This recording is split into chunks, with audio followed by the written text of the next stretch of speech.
Good morning students. तो आज हम पढ़ेंगे मैट्रिक्स का लेक्चर 21। अभी हम मैट्रिक्स का पहला चैप्टर पढ़ा दिए हैं जिसमें हम लोग डिस्कस किए थे transpose, symmetric matrix, SQ symmetric matrix और मैट्रिक्स का जो बेसिक फॉर्म सब था वो सब डिस्कस किए थे। अभी क्या क्या बचा हुआ है? अभी बचा हुआ है डिटर्मिनेंट फॉर्म, है ना। उसके बाद inverse of matrix, adjoint of matrix, वो सब हम बाद में पढ़ाएंगे। अभी जितना हम पढ़ाए हुए हैं उसी पे जो भी सीबीएसई का क्वेश्चन पूछा है 2023 में और भी 1-2 साल पीछे का, वो अभी हम डिस्कस करेंगे। तो ये क्लास बहुत इंपॉर्टेंट होने वाला है। देखते हैं हम लोग क्वेश्चन।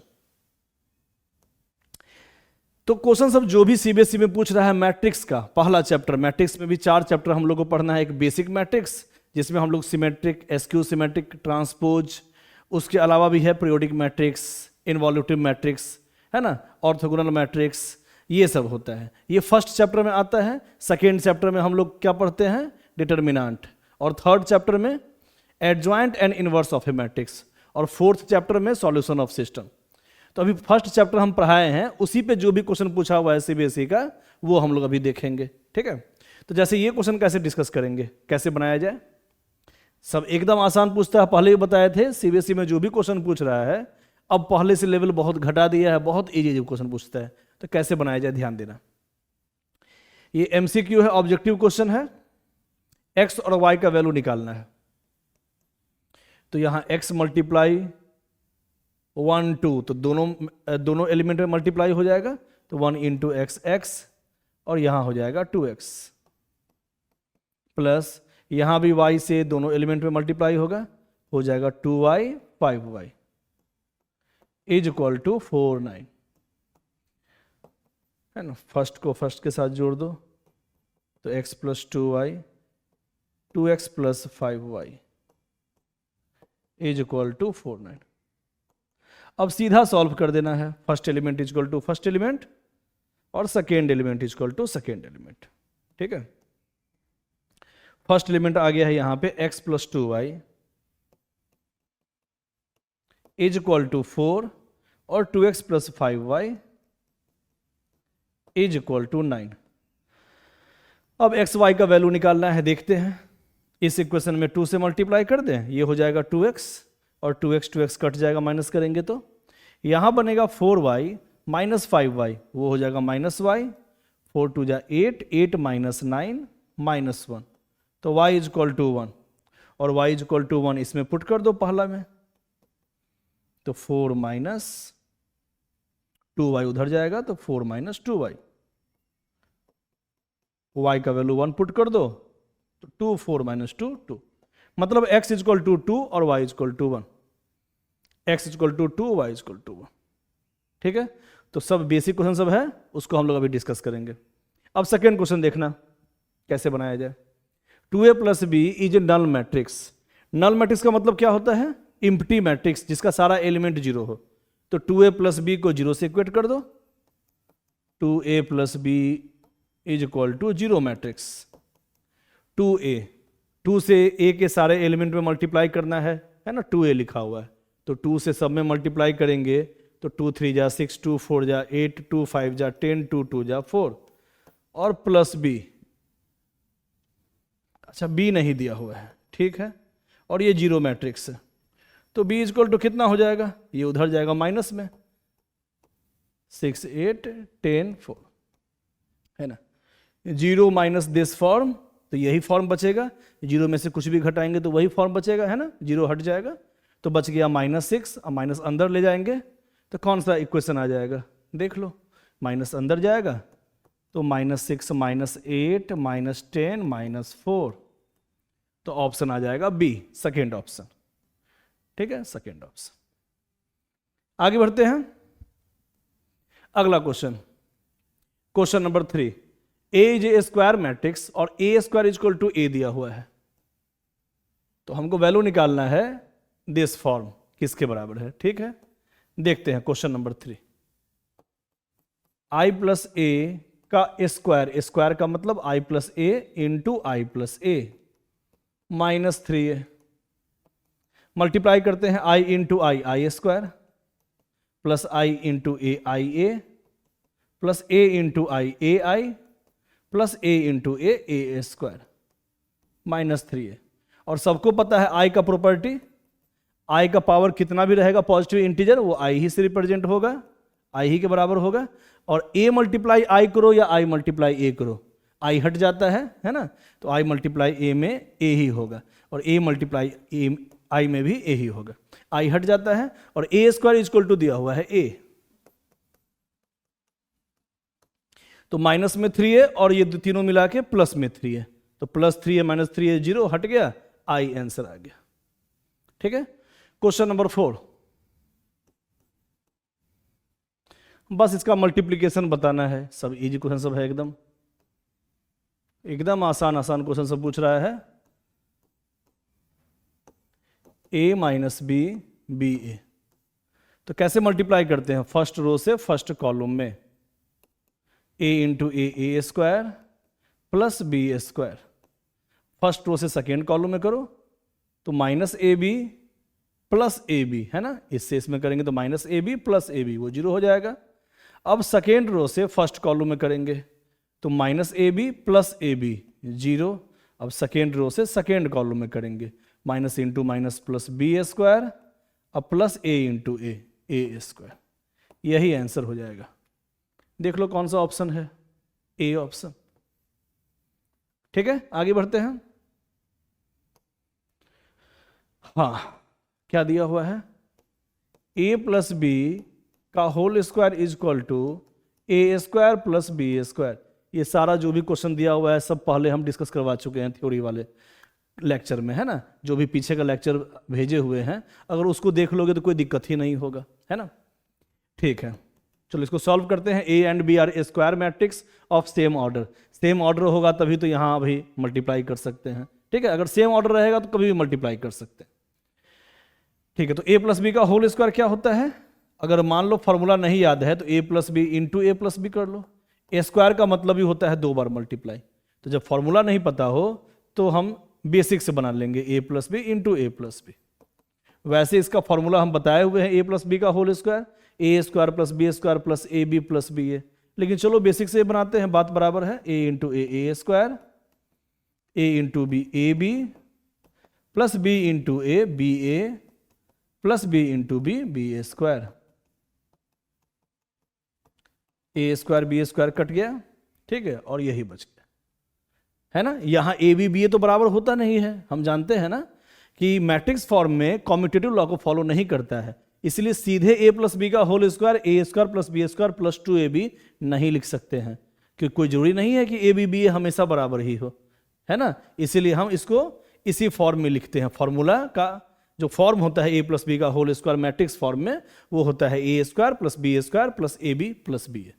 तो जो भी आया B A is equal to 0। देख लो कौन सा ऑप्शन है, बी ऑप्शन, है ना। A B is equal to B A उधर जाएगा तो माइनस बी, यही आ गया। आगे बढ़ते हैं, next question, A is equal to B square, तो एक्स का वैल्यू बताइए। सब CBSE 2023 का क्वेश्चन सब है, एकदम आसान सब है ना। तो A is equal to B square, A is equal to B square, A 1021, B square का मतलब B multiply B, B multiply B. ठीक है, मल्टीप्लाई करते हैं, first row first column, x square plus 0 मतलब एक्स स्क्वायर हो गया। First row से second column, x into 0 0 plus 0 into 1 0, तो 0 प्लस 0 0। ठीक है, अब सेकेंड रो से फर्स्ट कॉलम में, तो x प्लस 1, अब सेकेंड रो से सेकेंड कॉलम में 1 इंटू 0 0 प्लस 1। अब इक्वेट करना है, तो 1 is equal to x square, first element is equal to first element, तो x square is equal to 1 आ गया, तो एक्स इज इक्वल टू कितना हो गया, ए स्क्वायर उधर जाएगा तो √1 आगे प्लस माइनस, मतलब प्लस माइनस 1, है ना। और यहां से देखो तो 2 is equal to X plus 1, same position वाले एलिमेंट को सेम पोजीशन से ही इक्वेट करते हैं, है ना। तो 2 is equal to X plus 1 हो जाएगा, तो 2 is equal to X plus 1 लिखेंगे तो एक्स का वैल्यू कितना आया, 1 इधर आया, 2 minus 1 1, x is equal to 1। तो यहां से आया था x equal to plus minus 1 और यहां से आ गया x इक्वल टू 1। तो x का वैसा वैल्यू लेना है जो सब फॉर्म को सेटिस्फाई करे, मतलब जो सब में कॉमन हो। तो दोनों में कॉमन क्या है, इसमें x इज इक्वल टू 1 दोनों में है, x इज इक्वल टू 1 यहां भी है, x इज इक्वल टू 1 यहां भी है। x is equal to minus 1 नहीं लेना है क्योंकि माइनस 1 के लिए ये फॉर्म तो सेटिस्फाई नहीं करेगा।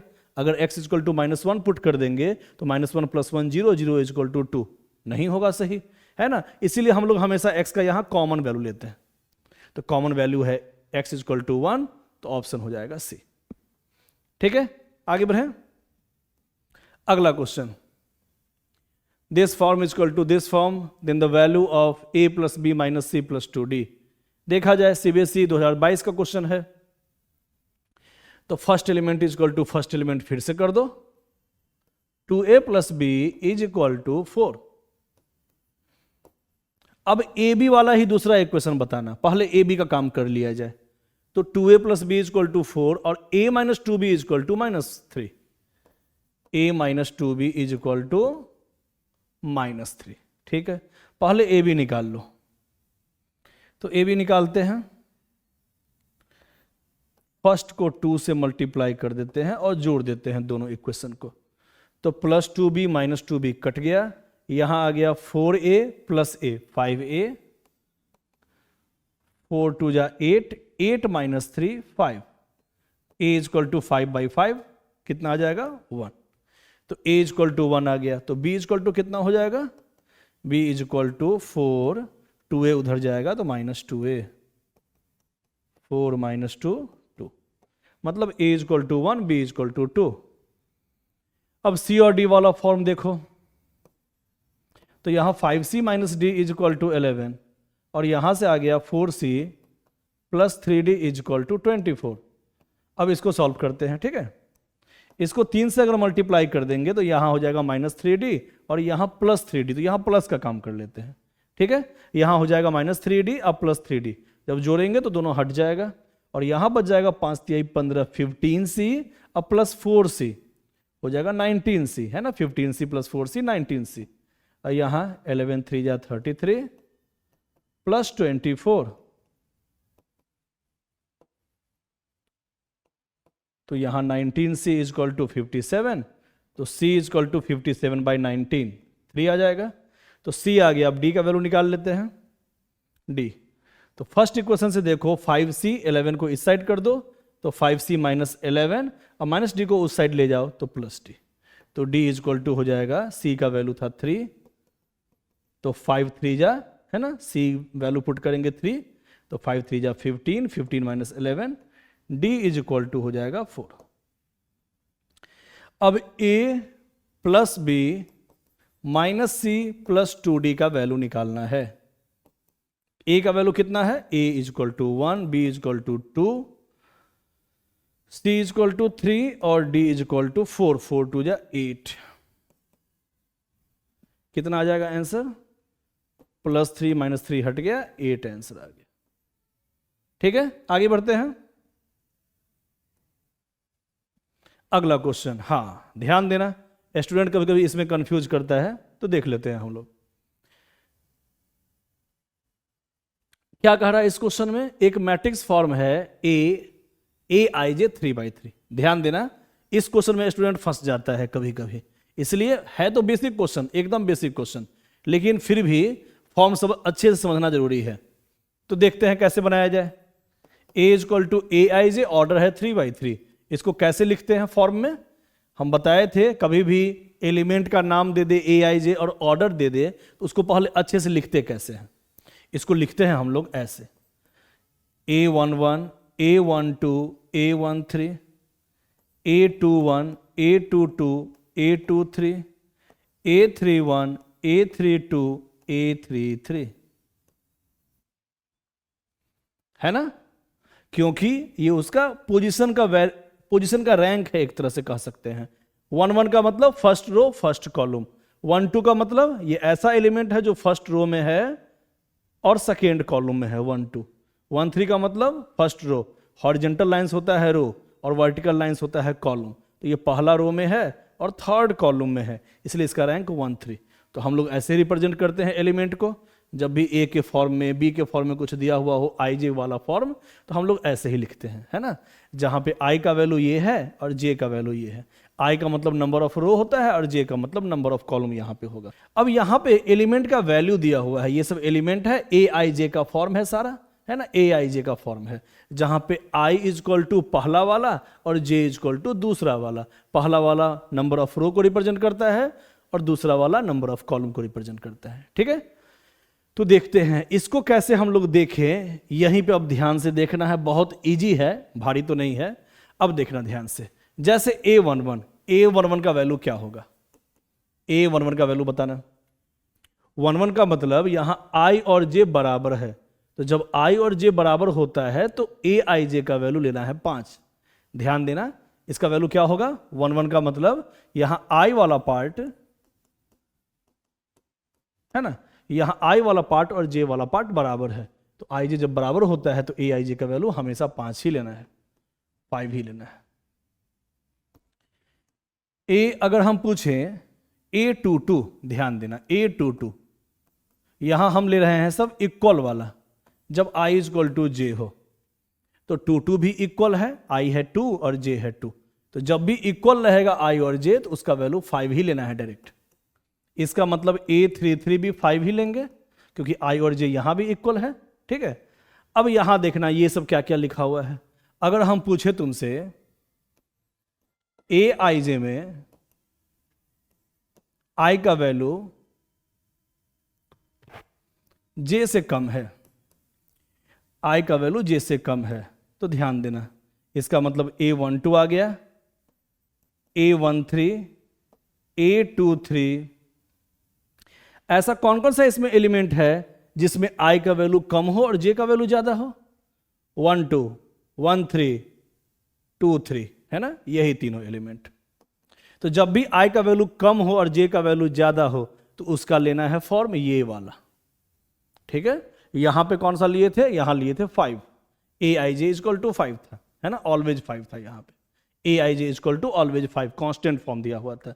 लेकिन I अगर कम हो और J अगर ज्यादा हो तो AIJ का वैल्यू क्या लेना है, ये फॉर्मूला लेना है, AIJ इक्वल टू लगाना है ये फॉर्मूला 2I प्लस 3J, है ना, 2I प्लस 3J लेना है, ठीक है। तो याद रखना जब भी I कम हो J ज्यादा हो, ये वाला फॉर्म दिया हुआ है AIJ का वैल्यू, तो यहां I इक्वल टू 1 है तो I की जगह 1 पुट कर दो तो 2 हो गया, और J की जगह 2 है तो यहां 2 पुट कर दो, 3 मल्टीप्लाई टू 6, मतलब यहां 8 आ गया।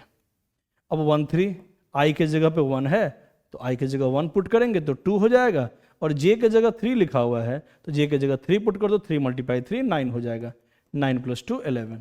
यहाँ 2 3, I की जगह 2 रखना है तो 2 मल्टीप्लाई टू 4 और J की जगह 3, 3 मल्टीप्लाई 3 9, ठीक है, कितना हो गया 13। मतलब ये फॉर्म दिया हुआ है, कैसे पहचानेंगे, एलिमेंट में AIJ वाले फॉर्म में, ये AIJ को रिप्रेजेंट कर रहा है ना, जब भी I कम हो J ज्यादा हो तो AIJ का वैल्यू ये लेना है। तो I कम और J ज्यादा वाला कौन कौन सा एलिमेंट है, ये तीनों एलिमेंट में I कम होता है J ज्यादा होता है ना, नंबर ऑफ रो कम होता है और नंबर ऑफ कॉलम ज्यादा होता है उसमें, तो उसमें ये लगाना है फॉर्मूला, और IJ जो भी दिया हुआ है सीधा यहां पुट कर देना है, ठीक है, हम लोग पुट कर दिए। अब यहां तीसरा फॉर्म है जिसमें AIJ में I ज्यादा है J कम है, तो कौन कौन सा इसमें एलिमेंट है जिसमें I का वैल्यू ज्यादा, नंबर ऑफ रो का वैल्यू ज्यादा, है ना, मतलब फर्स्ट वाला ज्यादा और सेकंड वाला कम होना चाहिए। यहां देखो इस 3 एलिमेंट में A21, A31, A32, ठीक है। A21 इसके लिए कौन सा फॉर्मूला है, देखो तो AIJ इक्वल टू, यहां क्या दिया हुआ है फॉर्मूला, जब I ज्यादा हो J कम हो तो उसका फॉर्मूला दिया हुआ है 3I माइनस 2J, तो I की जगह यहां 2 रखो तो 2 मल्टीप्लाई 3 6, माइनस J की जगह 1 रखो, 2 मल्टीप्लाई 1 2, 4 हो गया। यहाँ I की जगह 3 रखना है, 9 माइनस 1 रखेंगे J की जगह तो 2, 9 माइनस 2 7, और यहाँ I की जगह 3 रखेंगे तो 9 हो जाएगा, और J की जगह 2 रखेंगे तो 2 मल्टीप्लाई 2 4 हो जाएगा, 5 आ गया, ठीक है। सबका वैल्यू पुट कर दो यहाँ पे, चाहे डायरेक्ट यहीं पे समझ लो, बात बराबर है, वैसे चलो पुट करके समझाते हैं। A11 कितना था 5, यहां भी 5, यहां भी 5, A12 8, A13 11, A23 13, A21 4, जो वैल्यू जिसका है वो पुट करते जाओ। A31 7 है तो यहां 7 पुट करेंगे, A32 5 है तो यहां 5 पुट करेंगे। अब क्या पूछ रहा था इसमें, the number of elements in A which are more than 5, 5 से ज्यादा कितना एलिमेंट है, 5 से ज्यादा एक ये एलिमेंट, 1 2 3 4 है ना, 5 से ज्यादा कितना एलिमेंट है, यहां 4 एलिमेंट है ऐसा जिसका वैल्यू 5 से ज्यादा है, 5 से ज्यादा है, तो ऑप्शन हो जाएगा बी। ठीक है, तो मेन तुम लोगों को पहचानना था ये फंक्शन फॉर्म, जो फॉर्म दिया हुआ है, एलिमेंट का वैल्यू वो लेना है जिसमें ये रिलेशन सेटिस्फाई होगा तो ये लेना है, और जिस एलिमेंट में आई जे मतलब number of row number of column बराबर हो उसमें 5 पुट करना है, और जिस एलिमेंट में आई ज़्यादा हो मतलब नंबर ऑफ रो फर्स्ट वाला ज़्यादा हो, है ना, फर्स्ट वाला ज़्यादा हो और सेकेंड वाला उससे कम हो तो उसमें ए आई जे का वैल्यू ये पुट करना है। ठीक है, तो इंपॉर्टेंट फॉर्म था। आगे बढ़ते हैं।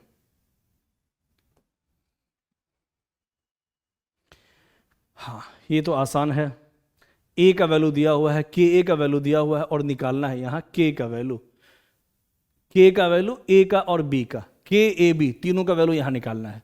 ठीक है, देखते हैं। तो के ए इज इक्वल टू दिया हुआ है यहां 0 3 ए 2 बी 24, के इंटू ए, और ए का वैल्यू अलग से दिया हुआ है 0 2 3 -4। बस अब इक्वेट कर देना है, कुछ नहीं करना है ये सब में। पहले मल्टीप्लाई कर दो के से सब में, तो 0 2 के 3 के और -4 के, अब सीधा इक्वेट कर दो।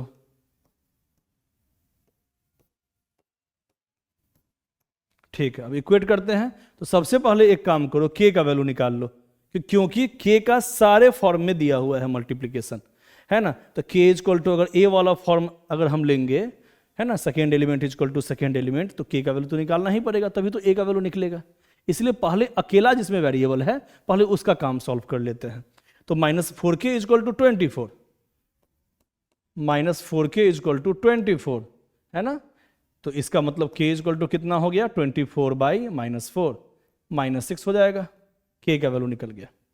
अब k का वैल्यू निकल गया तो a का भी निकाल लो। 2k इज इक्वल टू 3 है, 2k इज इक्वल टू 3 है, तो a इज इक्वल टू कितना हो जाएगा 2k/3, और k का वैल्यू दिया हुआ है -6,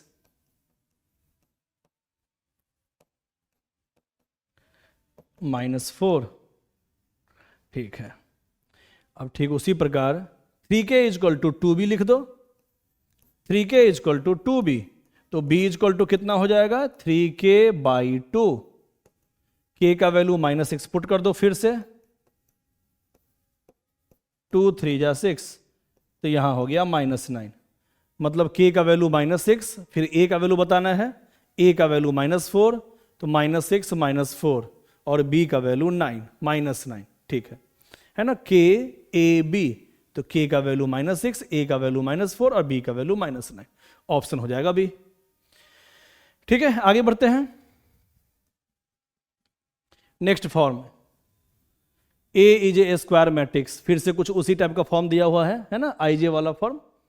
तो ऑर्डर है इसका 2/2, तो ऑर्डर है 2/2, तो कैसे लिखते हैं रैंकिंग के साथ एलिमेंट को, अभी जस्ट बताए थे।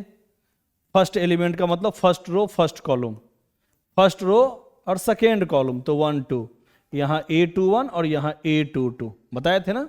जो उसका रैंक है नंबर ऑफ रो और नंबर ऑफ कॉलम का, वही लिखते हैं, पहले लिखते हैं नंबर ऑफ रो, उसके बाद लिखते हैं नंबर ऑफ कॉलम। तो ये सेकेंड रो और फर्स्ट कॉलम में है, इसलिए यहाँ 2 1 लिखा है, फिर 2 2 सेकेंड रो सेकेंड कॉलम। ठीक है, हाँ। अब सीधा यहाँ बताना ए आई जे का वैल्यू 1 कब रखना है, जब आई जे के बराबर नहीं हो। आई जे तो डायगोनल्स में बराबर होता है ना, इस दोनों में बराबर होता है। यहाँ आई और जे बराबर नहीं है, number of row number of column कहाँ कहाँ बराबर नहीं है, यहां पे और यहां पे, तो वहां पुट करना है 1। ठीक है, और जहां जहां आई जे बराबर है वहां एलिमेंट का वैल्यू 0 पुट करना है। आई जे का मतलब number of row number of column बराबर, तो वहां 0 पुट करना है। पुट कर दिए। अब यहां ए स्क्वायर का वैल्यू निकालना है। निकालते हैं ए स्क्वायर का value. A square equal to कितना हो जाएगा, A multiply A, A multiply A. Multiply करो फर्स्ट रो से फर्स्ट कॉलम में, तो 0 + 1 1। फर्स्ट रो से सेकेंड कॉलम में, तो 0 + 0 0। सेकेंड रो से फर्स्ट कॉलम में 0 + 0 0, और सेकेंड रो से सेकेंड कॉलम में 1 + 0 1। तो ऑप्शन हो गया डी। ठीक है, मतलब बस ये फॉर्म पहचानने आना चाहिए कैसे लिखता है। तो आई जे जब भी बराबर नहीं हो, मतलब number of row number of column element में बराबर नहीं हो, तो यहाँ और यहाँ number of row number of column बराबर नहीं है, तो उसका वैल्यू 1 रखना है। और जब i = j हो एलिमेंट में, तो उसका वैल्यू 0 पुट करना है। तो i = j डायगोनल्स के एलिमेंट में होता है, सबको पता है, तो वहां रखना है 0। उसके बाद तो a स्क्वायर करने आता ही है। ठीक है, आगे बढ़ते हैं। अगला question, prove that f alpha into f minus beta is equal to f alpha minus beta. देखते हैं LHS, f alpha into f minus beta. f alpha दिया हुआ है cos alpha minus sine alpha 0, sine alpha cos alpha 0 0 0 1, और f minus beta. ध्यान देना, यहाँ f alpha equal to दिया हुआ है, तो मान लो अगर हम तुमसे पूछेंगे f y, तो अल्फा की जगह y पुट कर देना। हम पूछेंगे f z, तो अल्फा की जगह z पुट कर देना। अल्फा की जगह पे जो लिखा हुआ है वही यहाँ पे पुट करना होता है। तो यहाँ लिखा हुआ है मान लो माइनस बीटा, देख लो f माइनस बीटा, यहाँ हो गया f माइनस बीटा, तो जहाँ जहाँ अल्फा है वहाँ पुट कर दो माइनस बीटा। तो क्या हो जाएगा, cos minus beta sine minus beta, जहां जहां अल्फा है वहां माइनस बीटा पुट करते जाओ। जहां जहां अल्फा है वहां माइनस बीटा है ना, पुट कर दिए। f माइनस बीटा, अल्फा की जगह पुट करना था माइनस बीटा, तो हर जगह पुट कर दिया माइनस बीटा। ठीक है, अब मल्टीप्लाई कर दो फर्स्ट रो से फर्स्ट कॉलम में, कितना आएगा cos अल्फा। और ध्यान देना, चाहे चलो पहले हम लिख देते हैं cos alpha into cos minus beta,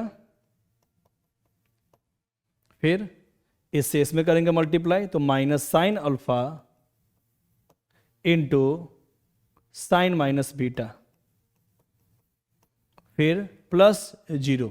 ठीक है, अब फर्स्ट रो से सेकेंड कॉलम में करो, तो cos अल्फा इंटू माइनस में minus cos alpha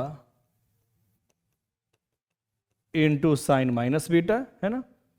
first row से सेकेंड कॉलम में कर रहे हैं, तो फर्स्ट को फर्स्ट से कर दिए मल्टीप्लाई, फिर प्लस का काम, फिर तो प्लस माइनस माइनस हो गया, sine alpha into cos minus beta. ध्यान देना,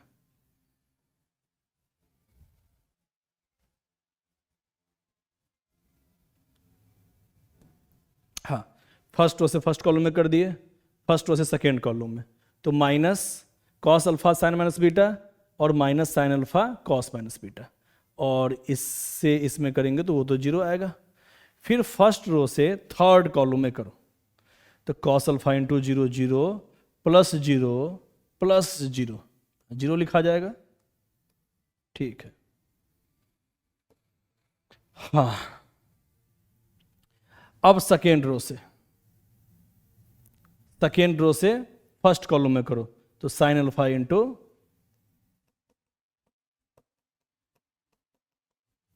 sine alpha into cos minus beta, फिर इसे इसमें करना है, तो plus cos alpha into sine minus beta, है ना, फर्स्ट रो से फर्स्ट कॉलम में और 0 से 0 में, तो प्लस 0। ठीक है, फर्स्ट रो से सेकेंड कॉलम में करेंगे तो हो जाएगा minus sine alpha into sine minus beta, इससे इसमें करो, फिर plus cos alpha into cos minus beta और प्लस 0। फिर सेकेंड रो से थर्ड कॉलम में करो, तो 0 plus zero plus zero, zero ही होगा। ठीक है, अब थर्ड रो से फर्स्ट कॉलम में करो तो zero plus zero plus zero, zero.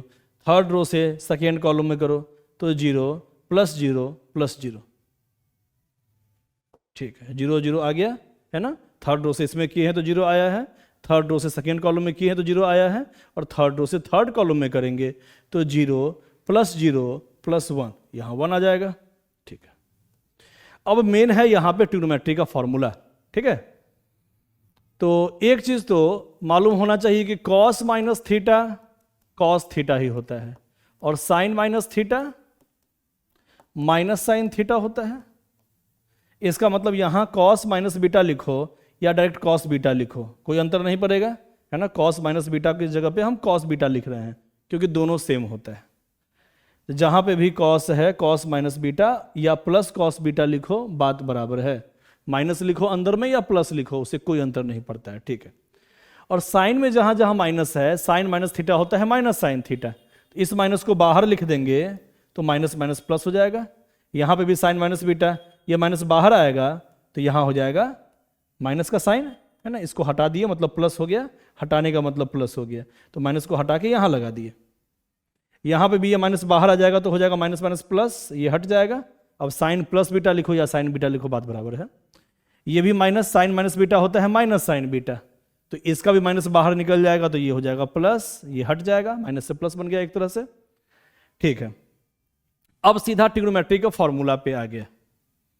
Cos A into cos B plus sine A into sine B, हम लोग जानते हैं ट्रिग्नोमेट्री से कॉस ए माइनस बी क्या होता है। Cos A into cos B plus sine A into sine B, cos A minus B का formula होता है।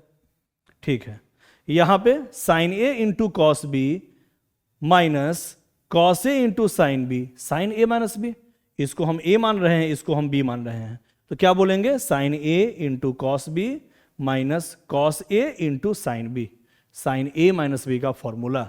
हाँ, तो ध्यान देना है, यहां पे आ गया sine A into cos B minus cos A into sine B वाला फॉर्मूला। इसको हम ए मान लिए हैं कुछ देर के लिए समझाने के लिए, इसको हम बी मान लिए, तो ये बन गया कि नहीं sine A into cos B minus cos A into sine B, sine A minus B, sine A minus B, तो ए है यहां पे बी और माइनस बी, बी की जगह अल्फा। ठीक है, तो मेन है यहां ट्रिग्नोमेट्री का formula sine A into cos B, इसको हम ए मान लिए हैं कुछ देर के लिए, तो sine A into cos B minus cos A into sine B, sine A minus B मतलब बीटा माइनस अल्फा, और यहां आगे जीरो था वही जीरो लिखा हुआ है यहां पे। ठीक है, यहां ध्यान देना, sine A into cos B minus cos A into sine B, क्या हो गया ये formula sine A minus B, है ना। यहां पे मान लो मन में हम इसको अल्फा को ए मान लिए, अब बीटा को बी मान लिए, तो sine A into cos B minus cos A into sine B, sine A minus B होता है, फॉर्मूला लगा दिए। अब यहां देखना, यहां cos A into cos B plus sine A into sine B cos A minus B, है ना। Cos A into cos B plus sine A into sine B cos A minus B, आगे था जीरो लिखा हुआ और नीचे 0 0 1। अब यहां पे अगर हम माइनस कॉमन लेंगे तो ध्यान देना, माइनस कॉमन लेंगे तो आ जाएगा अंदर में अल्फा माइनस बीटा। ठीक है, इस दोनों में से माइनस कॉमन ले लिए, और साइन का जो माइनस है वो बाहर निकल जाता है क्योंकि साइन माइनस थीटा होता है माइनस साइन थीटा, तो ये बाहर रिप्रेजेंट करेंगे तो हो जाएगा minus sine alpha minus beta, तो इसके जगह पे ऐसा लिख सकते हैं और इसके जगह पे ऐसा, तो एक ही फॉर्म में हम समझा दिए हैं। ठीक है, अब ध्यान देना एकदम यही फॉर्म आ गया कि नहीं, बस अल्फा के जगह पे अल्फा माइनस बीटा लिखा हुआ है, यहां पे भी माइनस साइन अल्फा के जगह पे अल्फा के जगह पे अल्फा माइनस बीटा लिखा हुआ है, सेम फॉर्म है, इसी को ये लिखे हुए हैं, तो minus sine alpha minus beta, minus sine alpha, alpha के जगह पे अल्फा माइनस बीटा, यहां भी अल्फा के जगह पे अल्फा माइनस बीटा, यहां भी अल्फा के जगह पे अल्फा माइनस बीटा। इसका मतलब यहां भी अल्फा के जगह पे हो जाएगा अल्फा माइनस बीटा, क्योंकि ये अल्फा का फंक्शन है, और यहां पे अल्फा के जगह पे जो रहता है वही यहां पे रहता है ना, यहां और यहां फॉर्म सेम रहता है, तो यहां अल्फा माइनस बीटा अगर रहेगा तो डायरेक्ट हम लिख सकते हैं ये है एफ अल्फा माइनस बीटा का फंक्शन, क्योंकि जो यहां रहता है वही यहां पुट करते हैं, तो हम ये भी कह सकते हैं कि जो यहां रहेगा वही यहां पुट कर सकते हैं, तो यहां अल्फा माइनस बीटा आ गया, इसका मतलब ये F alpha minus beta RHS के बराबर हो गया। ठीक है, ये 5 मार्क्स का क्वेश्चन था सीबीएसई का। बस अच्छे से थोड़ा फॉर्मूला सब साइड में लिख देना है, जो भी तुम लोग पहले से जानते हो ट्रिग्नोमेट्री का फॉर्मूला वो भी साइड में लिख देना। क्या क्या यूज किए हैं यहाँ पे, एक तो ये फॉर्मूला यूज किए हैं और एक यूज किए हैं साइन ए माइनस बी का formula, sine A into cos B minus cos A into sine B, और एक अभी यूज किए हैं यहाँ पे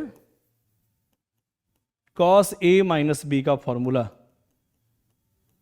cos A into cos B plus sine A into sine B. Trigonometry का फॉर्मूला याद रखना है, ठीक है। इसी से बन गया है। आगे बढ़ते हैं। हाँ, A cube minus 6a square plus 7a plus के आई 3 इक्वल टू 0, तो के का वैल्यू बताइए। ये भी 5 नंबर में पूछा हुआ है सीबीएसई में। सब आसान क्वेश्चन सब है, जानते हो तुम लोग, है ना। तो साइड में पहले हम ए स्क्वायर निकाल लें। ए स्क्वायर का मतलब ए मल्टीप्लाई ए, 102 021 203, 102 021 203 मल्टीप्लाई करते हैं। मल्टीप्लाई करने आता ही है, फर्स्ट रो से फर्स्ट कॉलम में करो तो 1 प्लस 0 प्लस 4 5 हो जाएगा, है ना। फर्स्ट से फर्स्ट में, फिर प्लस 0 से 0 में, फिर प्लस 2 से 2 में, ऐसे ही करते हैं मल्टीप्लाई। तो हो गया 1 प्लस 0 प्लस 4 5। फिर फर्स्ट रो से सेकेंड कॉलम में करो तो हो जाएगा 0 प्लस 0 प्लस 0 0। फर्स्ट रो से थर्ड कॉलम में करो तो 2 प्लस 0 प्लस 6 8 हो जाएगा। अब सेकेंड रो से फर्स्ट कॉलम में करो तो 0 प्लस 0 प्लस 2 2। अब सेकेंड रो से सेकेंड कॉलम में करो तो 0 प्लस 4 प्लस 0 4। अब सेकेंड रो से थर्ड कॉलम में करो 0 प्लस 2 प्लस 3 5। अब थर्ड रो से फर्स्ट कॉलम में करो तो 2 प्लस 0 प्लस 6 8। थर्ड रो से सेकेंड कॉलम में करो 0 प्लस 0 प्लस 0 0। अब थर्ड रो से थर्ड कॉलम में करो तो 4 प्लस 0 प्लस 9 13। ठीक है। ए क्यूब भी निकाल लेते हैं साइड में। ए क्यूब का मतलब ए स्क्वायर मल्टीप्लाई ए स्क्वायर कितना है 508 245 80 13 मल्टीप्लाई ए था 102 021 203। फर्स्ट रो से फर्स्ट कॉलम में करते हैं, कितना आएगा 5 प्लस 0 प्लस 16 कितना हो गया 21। 5 प्लस 16 हो गया 21। अब फर्स्ट रो से सेकेंड कॉलम में करो तो 0 प्लस 0 प्लस 0 0। फर्स्ट रो से थर्ड कॉलम में करो कितना हो जाएगा 10 प्लस 0 प्लस 24 कितना हो गया 34। 10 प्लस 0 प्लस 24 34। अब सेकेंड रो से फर्स्ट कॉलम में करेंगे तो 2 प्लस 0 प्लस 10 12। सेकेंड रो से सेकेंड कॉलम में तो 0 प्लस 8 प्लस 0 8। अब सेकेंड रो से थर्ड कॉलम में करो तो 4 प्लस 4 प्लस 15 कितना हो गया 23, है ना। 4 प्लस 4 8 प्लस 15 23। अब थर्ड रो से फर्स्ट कॉलम में तो 0 प्लस 0 प्लस 26।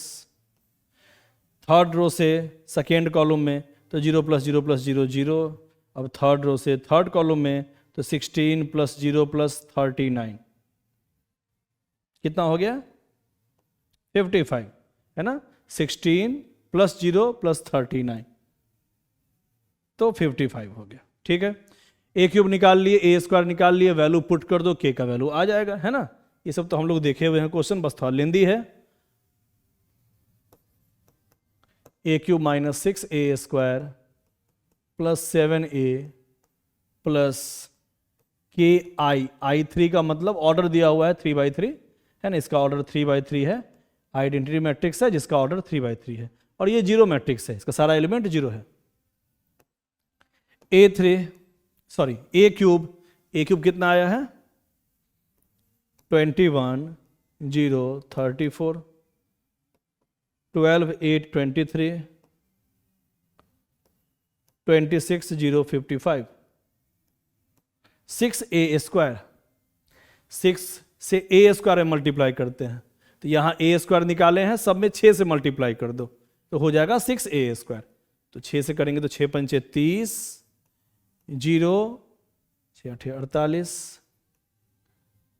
6 दूनी 12, 24, 30, 48, 0 78। ठीक है, 6 से सब में मल्टीप्लाई कर दिया, प्लस 7a, 7 से a में मल्टीप्लाई करना है, 7 से सारे एलिमेंट में मल्टीप्लाई कर दो, एक है ना, तो 7 से करेंगे मल्टीप्लाई कितना आ जाएगा 7 0 14, 7 से सब में मल्टीप्लाई करना है,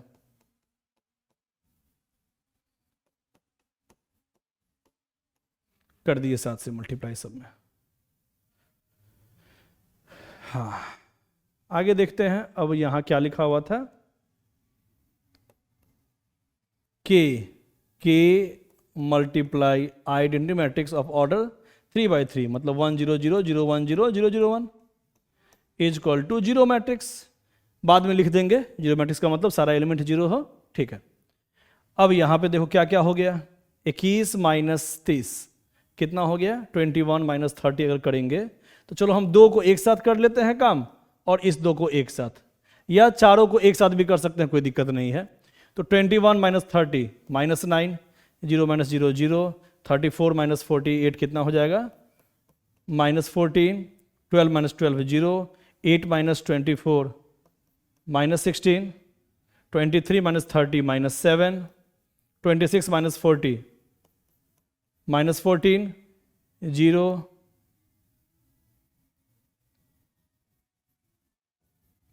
माइनस 23 है ना। 55 माइनस 78 कितना हो गया माइनस 23। ठीक है, अब यहां देखना 7 0 14, 0 14 7, 14 0 21। चलो हम यहां के से मल्टीप्लाई ही कर देते हैं सब में, के 0 0 0 के 0 0 0 के से सारे एलिमेंट मल्टीप्लाई कर दिए, इज इक्वल टू 0 था। ठीक है, अब सबको एक साथ जोड़ लो, माइनस 9 प्लस 7 कितना हो जाएगा माइनस 9 प्लस 7 हो जाएगा माइनस 2 प्लस के, माइनस 2 प्लस के, 0 प्लस 0 प्लस 0 0, माइनस 14 प्लस 14 कितना हो गया 0 प्लस 0 0, फिर यहाँ 0 प्लस 0 प्लस 0 0 हो गया, माइनस 16 प्लस 14 माइनस 2 प्लस के, इसको भी जोड़ो, सबको जोड़ते जाओ, जो भी काम है वो करते जाओ। ठीक है, यहां भी -2 plus k is equal to zero matrix, मतलब सारा एलिमेंट जिसका जीरो हो वही होता है जीरो मैट्रिक्स। ठीक है, तो ये सब्जेक्टिव क्वेश्चन है 5 नंबर का, इसलिए इसको पूरा बना के दिखाना है। बनाए, अब सारे एलिमेंट को इक्वेट कर दो, तो -2 plus k is equal to 0 ही आएगा, एक ही फॉर्म आ रहा है ना। -2 plus k is equal to 0, तो k का वैल्यू कितना आ गया 2।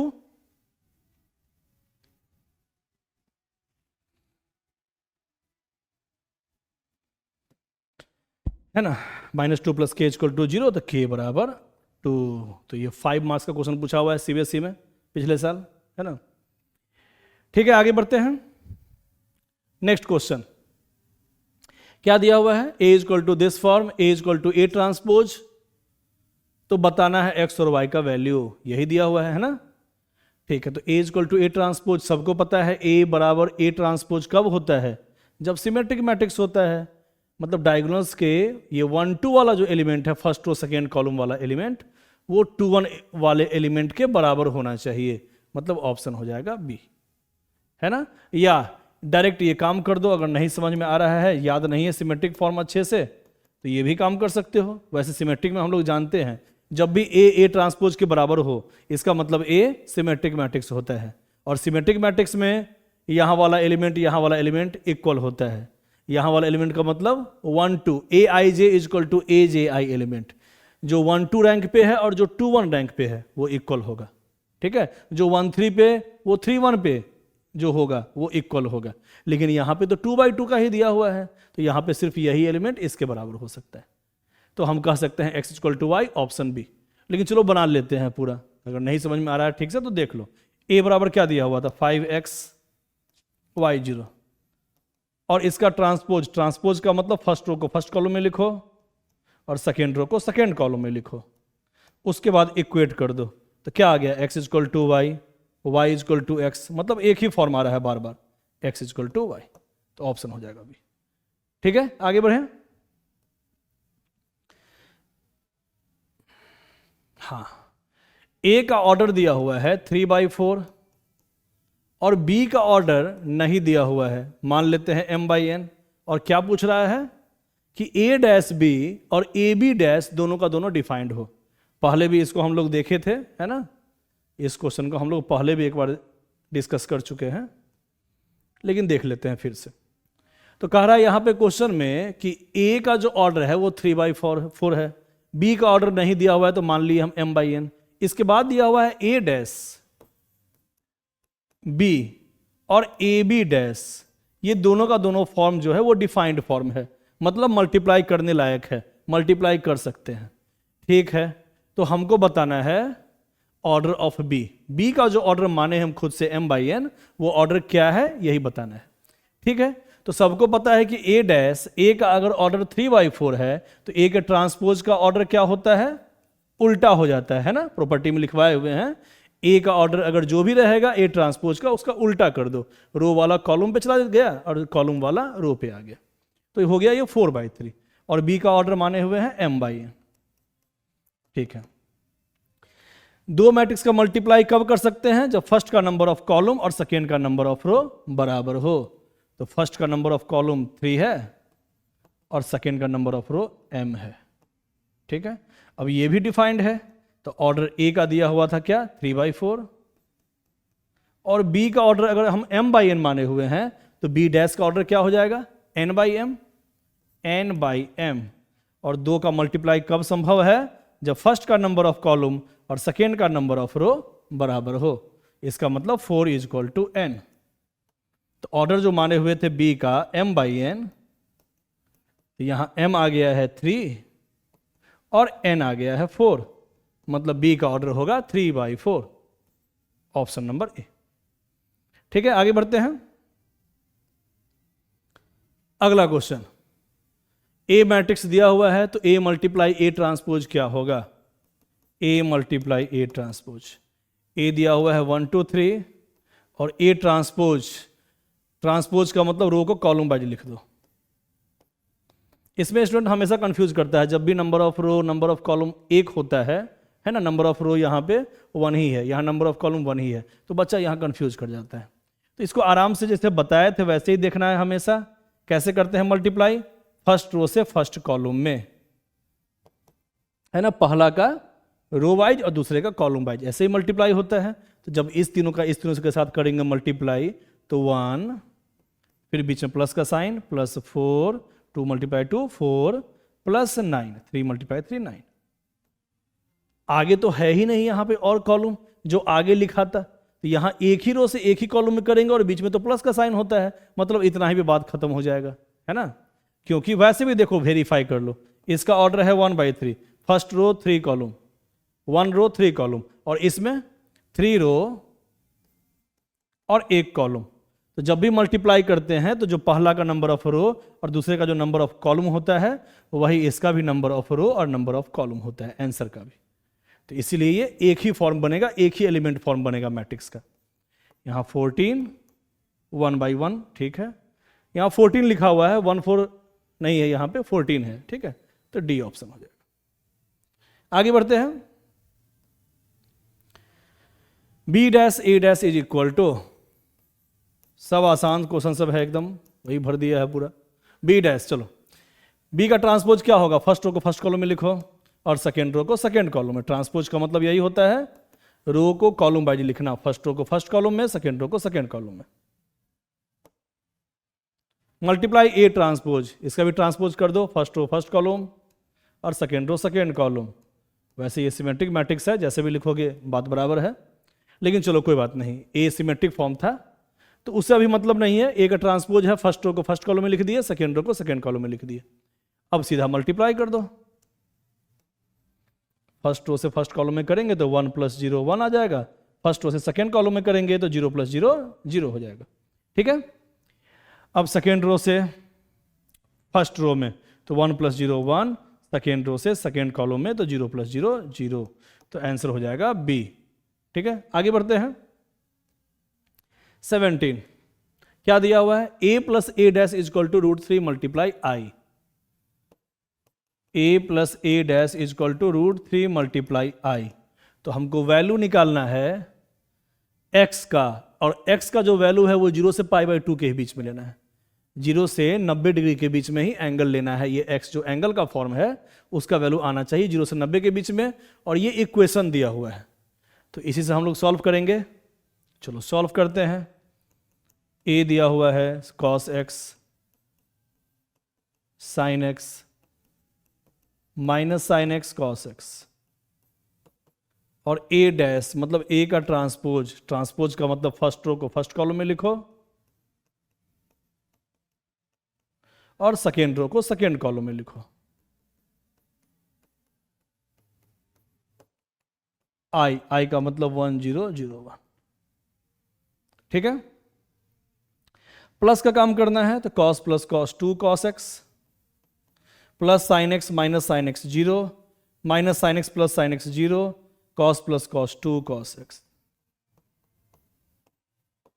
√3 से मल्टीप्लाई कर दो, √3 0 0 √3।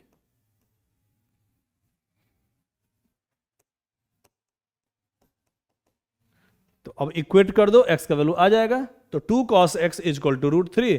चाहे यहां से इक्वेट करो चाहे यहां से, बात बराबर है, इज इक्वल टू √3।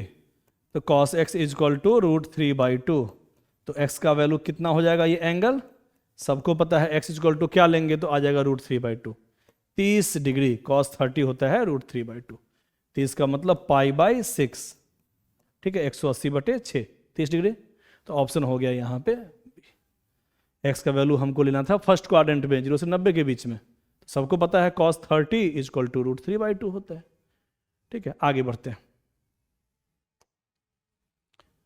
अब क्या कह रहा है, अगर ये सिमेट्रिक मैट्रिक्स है तो बताओ इसका वैल्यू x + y + z है ना। सिमेट्रिक में सबको पता है कि 1 2 वाला और 2 1 वाला इक्वल होना चाहिए। जिसका पोजीशन 1 2 पे है और जिसका पोजीशन 2 1 पे है वो दोनों एलिमेंट इक्वल होगा, मतलब z = 4। और जो 1 3 पे है फर्स्ट रो थर्ड कॉलम, ये 1 3 इसका पोजीशन है ना, और इसका है 3 1 पोजीशन, ये दोनों भी इक्वल होता है और ये दोनों भी इक्वल होता है। सिमेट्रिक में तो यही हम लोग पढ़े हैं, है ना। 1 2 मतलब फर्स्ट रो सेकेंड कॉलम का एलिमेंट, और 2 1 सेकेंड रो और फर्स्ट कॉलम, ये दोनों इक्वल। 1 3 वाला 3 1 वाले पे इक्वल होता है, और जिसका रैंक 2 3 होता है सेकेंड रो और थर्ड कॉलम, 2 3 वाला रैंक वो 3 2 वाले रैंक के बराबर होता है। ठीक है, इसका मतलब ये इसके इक्वल हो जाएगा। तो z = 4, x = -3 और y = -1। कि हमेशा एक डायगोनस जो होता है ना, मेन डायगोनस, उसके इधर वाला एलिमेंट सेम डिस्टेंस ऊपर सेम डिस्टेंस नीचे परपेंडिकुलरली, वो दोनों बराबर होता है। यहाँ से जितना ऊपर उतना ही नीचे वो दोनों बराबर होता है, और यहाँ से जितना ऊपर उतना ही नीचे वो दोनों बराबर होता है। तो यहाँ दोनों एलिमेंट बराबर होगा, यहाँ दोनों एलिमेंट बराबर होगा, और यहाँ दोनों एलिमेंट बराबर होगा। ये भी हम लोग जानते हैं सिमेट्रिक फॉर्म से। तो x y z का वैल्यू आ गया, अब तीनों को जोड़ना है। यहाँ पे x + y + z तीनों को जोड़ लो, -3 -1 + 4, जो भी आएगा आंसर लगा देंगे। ठीक है, आगे बढ़ते हैं। अगर ये एसक्यू सिमेट्रिक मैट्रिक्स है ना, ये कोई भी फॉर्म है उससे मतलब नहीं है, AIJ का मतलब एलिमेंट फॉर्म हम लोग लिखते हैं। SQ symmetric matrix of order n, तो यहां कौन सा ऑप्शन सही है। सबको पता है एसक्यू सिमेट्रिक मैट्रिक्स में डायगोनल्स का एलिमेंट 0 होता है। I = j किस में होता है, ऐसा एलिमेंट जिसमें I और j बराबर हो, number of row number of column बराबर हो, वो तो डायगोनल्स में ही होता है ना। कोई भी हम लेंगे अगर मैट्रिक्स फॉर्म, मान लो यही ले लिए, A11 A12 A13 A21 A22 A23 A31 A32 A33,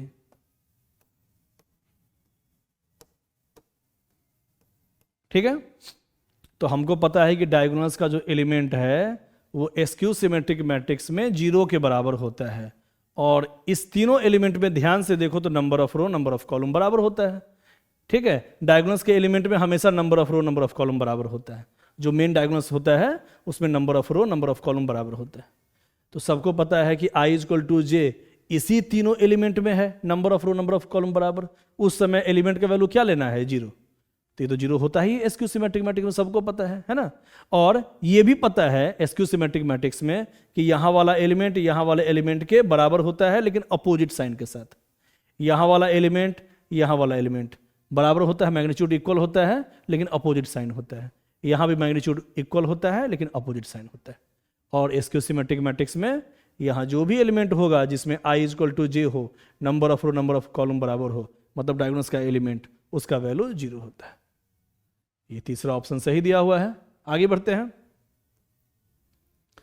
अब क्या दिया हुआ है? ऐसा matrix, if A matrix A is both symmetric and skew symmetric matrix, A is necessarily A, कौन सा इसमें से ए होगा ही? ऐसा मैट्रिक्स जो सिमेट्रिक भी हो और एसक्यू सिमेट्रिक मैट्रिक्स भी। तो 0 मैट्रिक्स ही ऐसा होता है, 0 स्क्वायर मैट्रिक्स है ना, 0 स्क्वायर मैट्रिक्स। मान लो हम 3x3 का एक मैट्रिक्स बनाते हैं। ये कौन सा मैट्रिक्स है?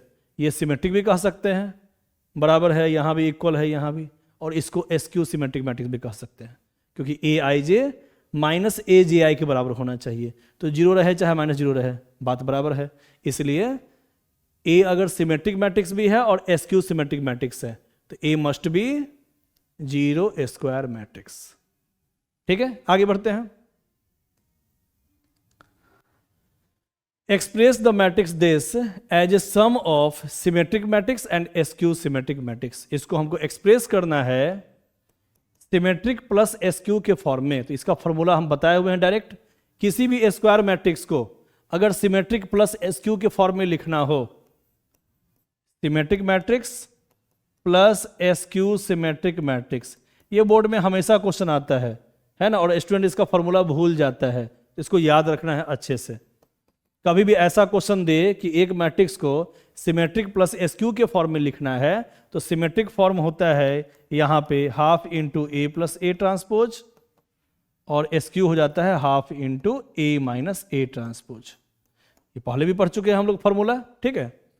तो इस पे सीधा वैल्यू पुट कर दो, ए प्लस ए ट्रांसपोज, ठीक है। ए कितना दिया हुआ है? 2 3 -1 4। और ए का ट्रांसपोज कितना हो गया? ए का ट्रांसपोज फर्स्ट रो को फर्स्ट कॉलम में लिखो और सेकेंड रो को सेकेंड कॉलम में लिखो। अब ए और ए ट्रांसपोज को जोड़ना है। कैसे जोड़ते हैं? दो मैट्रिक्स को कैसे जोड़ेंगे? फर्स्ट को फर्स्ट के साथ 4, सेकेंड को सेकेंड के साथ 3 -1 2, -1 + 3 2, है ना, और 4 + 4 8।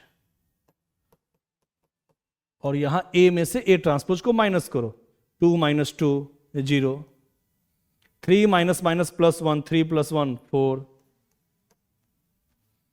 ठीक है, -1 - 3 -4, और 4 + 4, सॉरी माइनस करना है ना, तो 4 - 4 0। ठीक है, तो ये हो गया सिमेट्रिक, ये हो गया एसक्यू सिमेट्रिक फॉर्म। हाफ से मल्टीप्लाई कर देना है, तो 4/2 2 1 1 4। यहां भी हाफ से मल्टीप्लाई करो तो 0 2 -2 0। तो ये हो गया सिमेट्रिक फॉर्म और ये हो गया एसक्यू। दोनों को सम करके देखेंगे तो ए के ही बराबर आएगा। ठीक है, तो इसको ऐसे रिप्रेजेंट कर देना है। 5 मार्क्स का क्वेश्चन, तो कितना आसान। ठीक है, आगे बढ़ते हैं। अब ये जो थ्योरी वाला क्वेश्चन है ये भी हमेशा आता है और स्टूडेंट इसमें भी कंफ्यूज करता है, तो इसको तो अच्छे से मालूम होना चाहिए। क्या दिया हुआ है? 9, question number 9। If A and B are symmetric matrix, अगर ए और बी सिमेट्रिक है, सिमेट्रिक का मतलब A transpose equal to A, और बी भी सिमेट्रिक है, इसका मतलब B transpose equal to B. जब भी कहेगा सिमेट्रिक है तो सिमेट्रिक का क्या कंडीशन होता है? मेन कंडीशन कि उसका ट्रांसपोज इक्वल टू उतना ही होना चाहिए।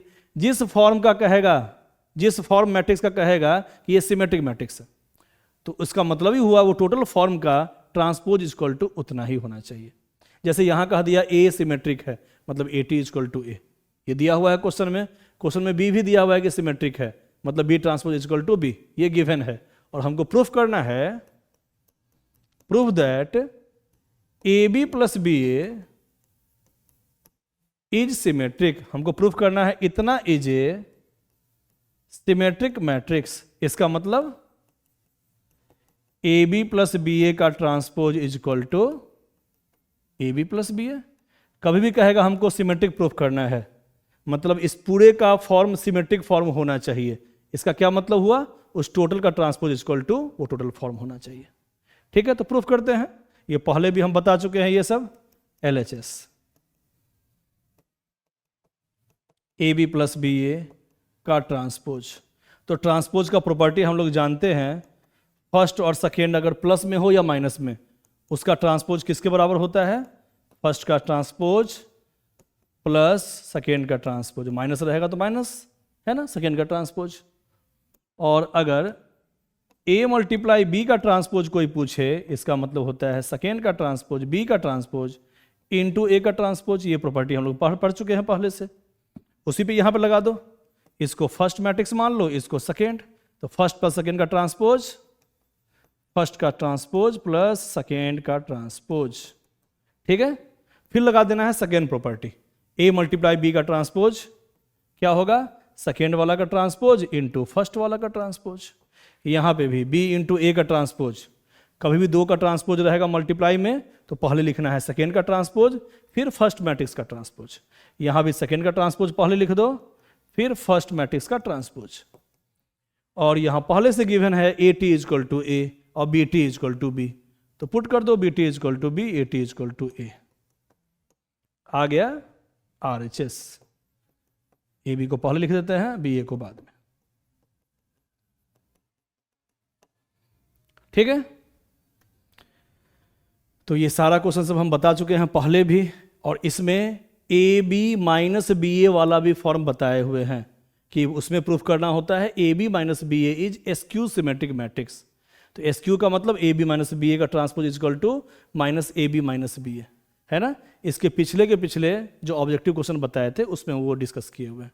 तो सब जो भी पीछे पढ़ाए हैं ऑब्जेक्टिव लेक्चर जो भी है थ्योरी वाला, वो सबको अच्छे से रिवाइज कर लेना है। तो पहला चैप्टर लगभग टोटल खत्म हो चुका है। अब उसका जो भी कॉम्पिटिटिव फॉर्म सब होगा, कॉम्पिटिटिव क्वेश्चन सब होगा, वो आगे हम डिस्कस करेंगे। आज के लिए इतना ही। Okay, thank you.